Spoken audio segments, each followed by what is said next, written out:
last night on Twitter, and it is amazing how much everyone is concerned now about Hillary Clinton's health. Now remember, there have been some issues before. She's had quite a few things go on with her health, with falling, and she had a blood clot that had to be addressed. She had to wear the prism glasses for a while. Hillary Clinton has definitely been through it, and she's not, a spring chicken. She's in her late 60s. So this is something that is even more serious for her. So when you're looking at all of that, you would think that the media would be demanding her medical records, that they would be asking for the names of her physicians so that they could talk to them and ascertain whether or not she's healthy enough to gain the office of the presidency. Instead, there's just like this refusal to even address the matter. The media, last night, some of the media accounts that I was just looking into just to see what they're talking about, they're trying to carry water for Hillary Clinton.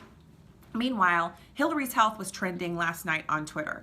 And you know how when something trends on Twitter, it becomes auto-populated. So you type in hashtag Hillary's with an S, no apostrophe, and health should pre-populate for you. You just hit enter and then you can type in your tweet.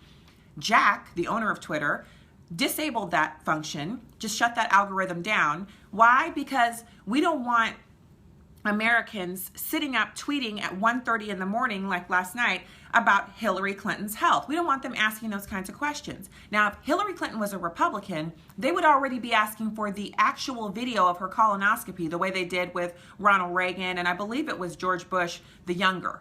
They actually showed on television, on CNN, the colonoscopies to prove that these men didn't have cancer and things like that. But we can't ask why Hillary Clinton needs help walking upstairs, why she had to access the short staircase at the back of Air Force One instead of getting on the front staircase, which is twice as tall.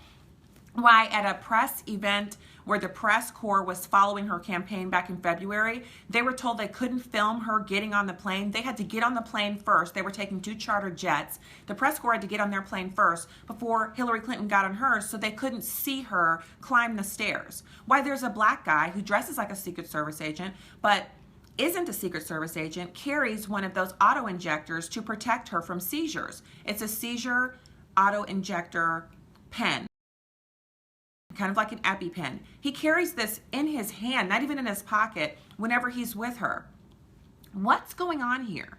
So obviously, the Democrats don't want to be held accountable for the health of their candidate. They just want to elect the first vagina no matter what. Just get a woman in there. Just get a pantsuit in there. Just get a woman in the office of the presidency, because nothing matters but how historic it is. But on the other hand, we have the rest of us, real America. We're asking questions because there's a distinct possibility that she could win. Donald Trump is not a shoo-in on this election. And if she accesses the presidency and has access to the military codes, the nuclear codes, the nuclear football, and she's not healthy enough to even climb a flight of stairs.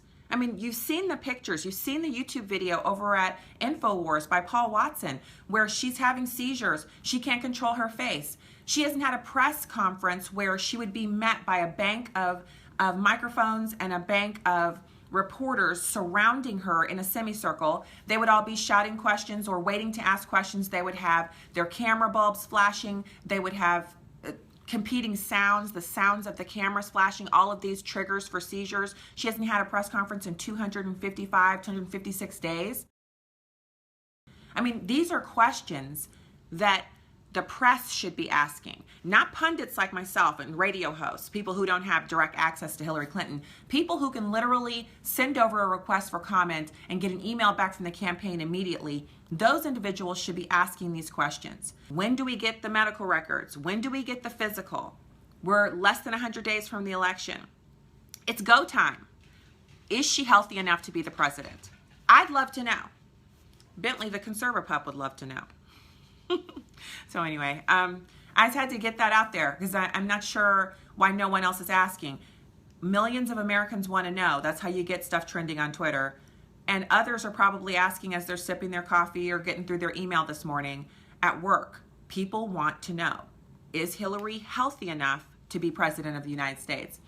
It also makes me wonder why President Obama would suggest that Donald Trump should step down or concede or stop running for the presidency and just give it over to Hillary? What's the hurry? Why can't we wait another 100 days? Can she last?